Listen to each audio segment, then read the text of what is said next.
지난 6월 강원도 홍천에 있는 대형 물놀이 시설에서 초등학교 1학년 아이가 물에 빠졌습니다. 40일 동안 병원 치료를 받던 아이는 최근에 세상을 떠났습니다.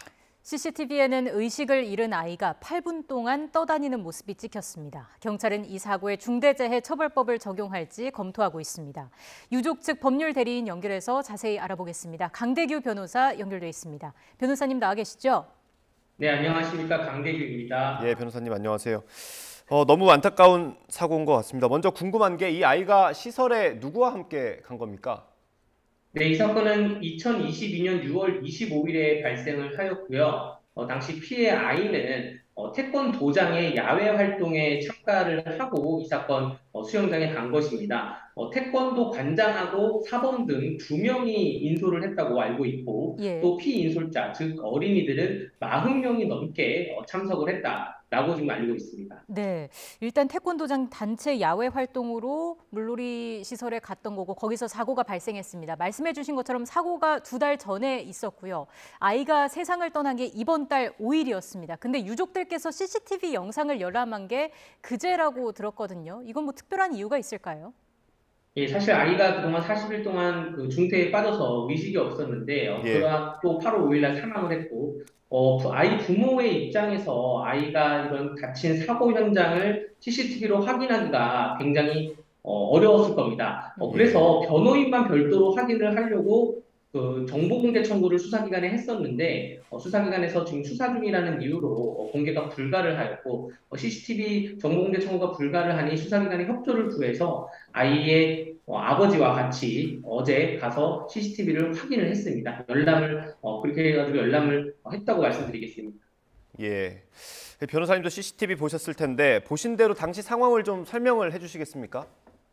예, 사실 CCTV 자체가 너무 멀리서 촬영되어 있어서 식별이 굉장히 어려웠습니다. 네. 파도풀이 있고 파도가 치고 있었고 이용자들이 뭐 많지는 않았는데 꽉꽉 들어차지는 않았는데 CCTV를 보면 아이가 혼자서 놀고 있다가 허우적대는 모습이 10시 41분경에 그 전에 허우적대다가 10시 41분경부터 아이가 뒤집힌 채로 엎드려진 채로 둥둥 유영을 하게 되고요. 예. 그 둥둥 유영을 하면서 10시 49분쯤에 다른 제3자가 아이의 상태를 확인하고 아이를 물속에서 건지는 그런 과정이 CCTV에 고스란히 녹화가 되어 있습니다. 예, 그러니까 엎드린 상태로 방치된 게 8분 동안이나 지속이 됐다라는 말씀이신 거고요. 또 그 시설 같은 경우에는 키가 일정 수준보다 작으면 보호자가 있어야 하는 곳이었다면서요? 네, 맞습니다. 수영장의 안내 표지를 보면 130cm 이하의 어린이는 반드시 보호자와 함께 이용을 해야 한다고 되어 있습니다. 네. 예. 반드시라고 명시가 되어 있고요. 또 이 사건 발생한 유원 시설의 홈페이지에 들어가서 이 사건이 대형 야외 파도풀에서 발생한 것인데 그 파도풀의 설명을 보게 되면 120cm 이하의 어린이는 반드시 보호자와 함께 이용해야 된다고 쓰여 있습니다. 예. 그런데 이 사건 사망한 아이는 117cm입니다. 그렇기 때문에 사실 이 사건 파도풀을 이용할 때 보호자와 반드시 동행을 했어야 되는데 아까 말씀드린 바와 같이 인솔자가 2명이었고 피인솔자, 즉 어린이들은 40명에 달했기 때문에 애당초 보호자와 함께 이용한다는 것이 이 사건 야외 활동에서 가능했을까라는 그런 의문이 있고요. 야외 활동 일지를 보게 되면 10시부터 12시까지는 자유수영, 또 점심시간 지나고 1시부터 4시까지도 자유수영입니다. 자유라는 의미가 보호자와 동행을 애당초 할 의지가 있었는지 그런 부분에서 과실이 굉장히 중대하다고 생각이 됩니다. 예, 변호사님 설명을 들어보면 비교적 위험한 곳에 아이가 혼자 있었는데도 8분 동안이나 방치가 됐다는 거고요. 그러면 안전요원들은 현장에 얼마나 있었습니까?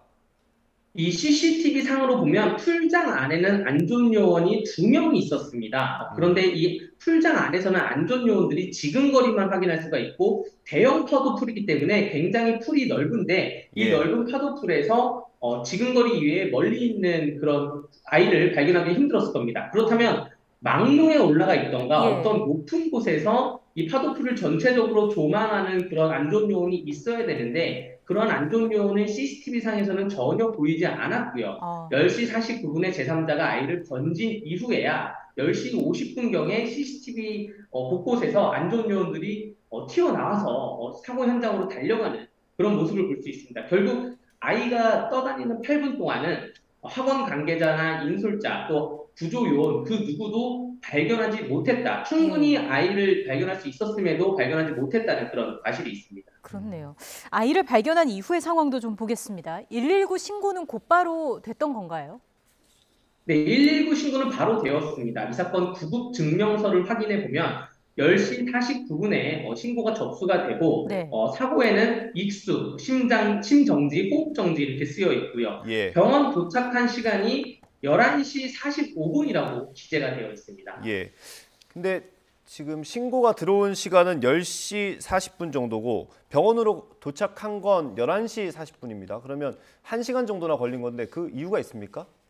예, 그런데 이 사건 그 유원 시설이 수영장이 도심지와 좀 떨어져 있기 때문에 구급차가 도착하는 데 시간이 한 2, 30분 정도 걸렸을 것이라고 추정이 됩니다. 또 예. 말씀드렸다시피 도심지와 떨어져 있기 때문에 다시 또 도심지에 있는 병원으로 이동하는데 또 2, 30분 정도가 소요가 됐을 것이라 보고요. 그렇기 때문에 총 아이가 물속에서 건진 이후부터 병원까지 가는 데는 1시간 정도가 소요돼 굉장히 안타까운 그런 경우입니다.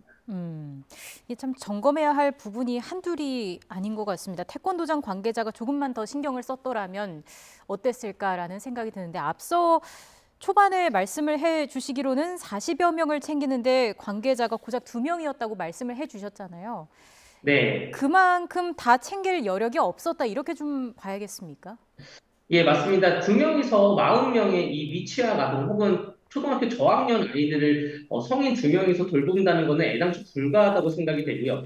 이 사건이 학원의 야외 활동에서 발생된 것인데 어떠한 학원이나 어린이 등을 그런 교육하는 교육기관에서 야외 활동을 했을 때 어린이의 인솔자 수를 법령으로 정비해야 되는 것이 예. 아닌가라는 생각이 들고 만약에 인솔자가 아이의 어린이 수와 1대1 혹은 2대1 혹은 3대1만 됐어도 이 사건은 예방할 수 있었습니다. 그런데 CCTV를 확인해 보면 아이 주변에 어떠한 인솔을 하는 인솔자가 전혀 없었고 또 예. 안내판의 표지판에 의해도 130cm 이하이면 보호자가 동행해야 되는데 동행도 하지 않은 아무도 아이를 케어하지 않은 예. 그런 사실이 있습니다.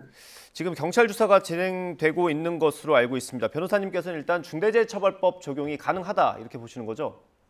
예, 법률적으로 살펴보면 일단 유원지 업체의 책임과 또 학원 업체의 책임을 나눠야 되는데 유원지 업체의 책임을 살펴보면 중대재해처벌법은 중대산업재해와 중대시민재해를 나누고 있습니다. 그런데 예. 중대시민재해, 이 사건과 같은 경우에는 공중이용시설인 대형 종합유원시설이기 때문에 중대시민재해가 적용이 되는 것이고요. 아마 중대시민재해에서 유원지에서 어린이가 사망해서 중대재해처벌법이 적용되는 최초의 사례가 될 것 같고요. 예. 이 사건을 만약에 중대재해처벌법을 적용하지 않는다라고 하면 중대재해처벌법을 입법한 그런 입법 취지가 잠탈되는 것이라고 볼 수가 있기 때문에 중대재해처벌법이 반드시 적용돼야 된다고 보고요. 또 학원 측에는 이러한 관리를 소홀한 형법상 업무상 과실치사죄로 의율이 될 수도 있을 것 같습니다. 예, 변호사님 한 가지 궁금한 게요. 아이가 빠지고 뒤늦게 구조되는 과정에 안전요원의 과실이 인정된다고 가정을 해본다면 이게 시설관리상의 결함으로 볼 수 있느냐 이것도 따져봐야 할 것 같은데요. 어떻습니까?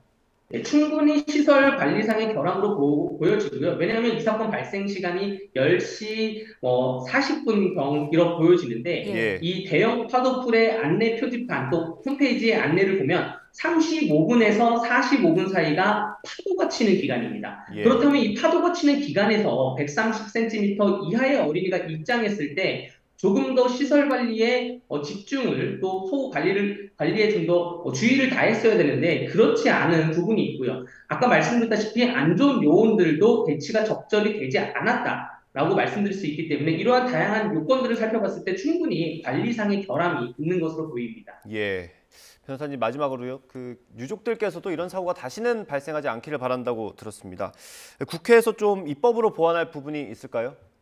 예, 일단 이 사건 안타까운 게 구급차가 너무 늦게 온 것도 안타까운데 이러한 대형 유원 시설의 경우에는 구급차를 반드시 구비를 해야 된다. 이런 입법이 좀 필요하다고 보여지고요. 또 학원에서 야외 활동을 할 때는 그 피인솔자 수, 어린이 수와 인솔자 수의 1대1 혹은 2대1 이렇게 법령을 정비하는 어린이 안전관리에 관한 법률을 개정하던가 이러한 입법이 국회에서 좀 본격적으로 논의돼야지 재발 방지를 할 수 있다고 생각이 됩니다. 네, 아이들의 안전을 좀 잘 지키기 위한 논의가 이루어져야겠고요. 아이가 하늘에서는 외롭지 않았으면 좋겠습니다. 경찰 수사 상황도 계속 지켜보겠습니다. 지금까지 강대규 변호사와 이야기 나눴습니다. 오늘 말씀 잘 들었습니다.